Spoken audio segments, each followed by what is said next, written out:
Invincible season 3. Okay, we just finished up the latest season of Invincible.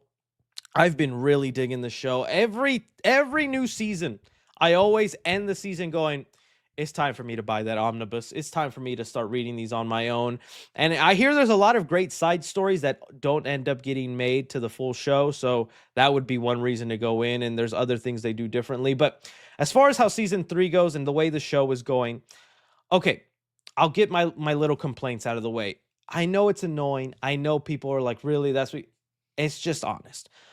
The animation, for the most part, at the beginning of season 3 was not the best. It's a lot of still work, a lot of tightly moving pieces. This was the season I really noticed background characters or background elements just stay still and stuff. When like Mark is in school or they're like at a cafe or they're having dinner somewhere and all that, look at the background people and they're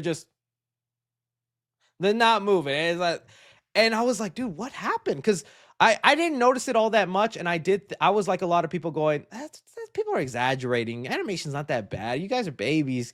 But then you play some clips from season 1, from the Adam Eve special, and you're like, oh my, what happened to this animation?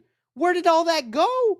And then you get to the last 2 episodes of Invincible season 3, and you're like, oh, that's where it went.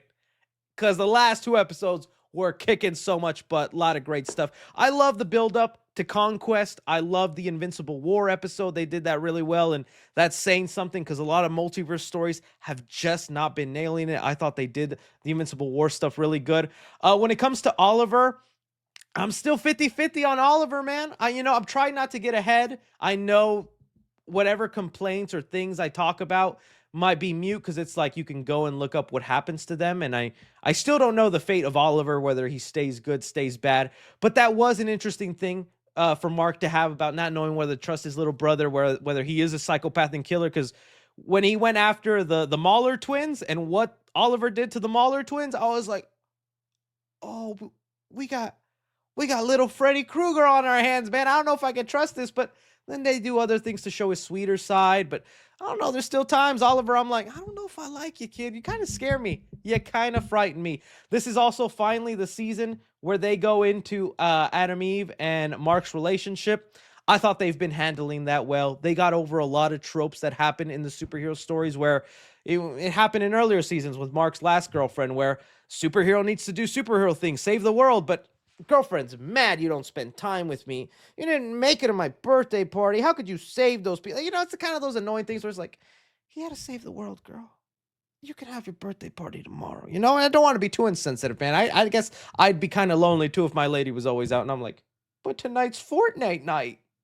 It'd be pretty devastating. But with Eve and Mark, they get over that. They don't linger on that. They don't fight too much, but they still have their problems. They talk about their issues and they better connect because they both are superheroes. So they know the struggle of what that's like. I also like they didn't dwindle too hard on when Mark was like, Multiverse, you said that you're down. So are you down? Because I'm down. And that was a whole thing and whatnot. But so loving their relationship. And man, that final episode, I was like, you earned it, Mark. You go, bro. You go. Yes. There was a big character death this season. I definitely I want to talk about the Aaron Paul episode too in a sec. But there was a big character death. I was pretty saddened by. If you've seen the show, you know who it is and the way they handled it.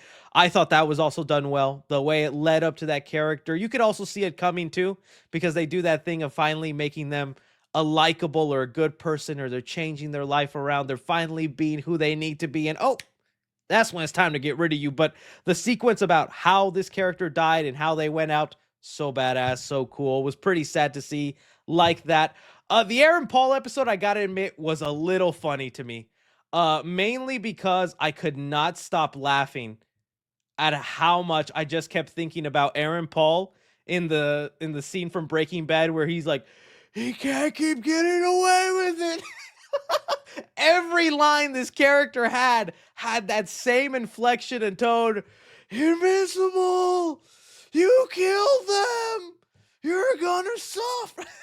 I couldn't stop laughing. It was so funny just the way Aaron Paul played that. But it's a good storyline and one that's very common, There's a lot of people that be dying in the wake of Mark and when he's trying to save people and whatnot. So that was pretty funny. But Aaron Paul was, I can't imagine his voice wasn't raspy after every voice recording because it's just Invincible. He can't keep getting away. Getting on to the Conquest and the final. Also, never mind. Hang on. I want to talk about Cecil too. Cecil had a lot this season. It was so interesting seeing the discourse surrounding Cecil this season because I was with Cecil from the beginning when he's like, "We gotta prepare.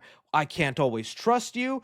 He's doing shady stuff, but that's that solo episode where we got to see a little, not solo episode, but where we got to see a little bit of like his origin, how he started up, how he got his face and all that, really built him up well. They're almost building up him up too well, where he's becoming too right, where I feel like they need to recorrect a little bit because Mark is the hero and his instinct should be a little spot on not to trust Cecil too much. But Cecil was really spot on this season, and I like that dynamic because there are times where it's like, Mark, I get why you're pissed, but at the same time, I think Cecil's making the right call. Cecil's doing what he needs to, and we just got to let him cook.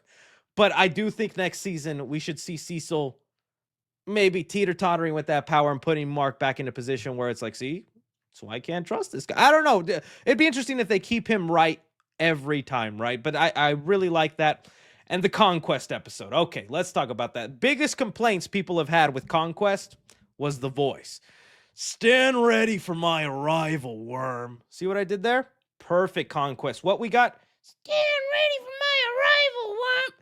I don't care about the voice. I didn't get those TikToks where they use like Thanos' AI voice, so maybe I didn't have that bad expectation. But this was a great episode. Really cool. So much blood, grotesque. That it's animated, but I'm still going, oh my God. Ah! A lot of people got hurt, and I'm glad this was also the episode they finally gave Eve more of her abilities. Because I was also pissed how most of the season Eve was fighting using just walls and bubbles. That's all Adam Eve had through 90% of season 3 was just walls and bubbles.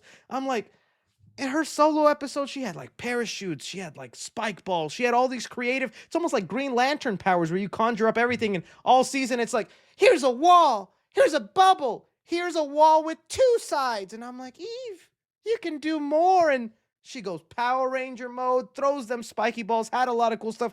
I thought she put Conquest on the edge of he was edging Conquest. Sorry about that. But it was putting Conquest in a very interesting position, and it was heartfelt and everything involved with that. Just a great season is all I can say. Really good stuff. I can't wait for season 4. I am again saying to myself, I should just probably read up and catch up, but I just like the way this is going. I hope they also follow through with the live action adaptation because I can't imagine some of these sequences and storylines being told in live action.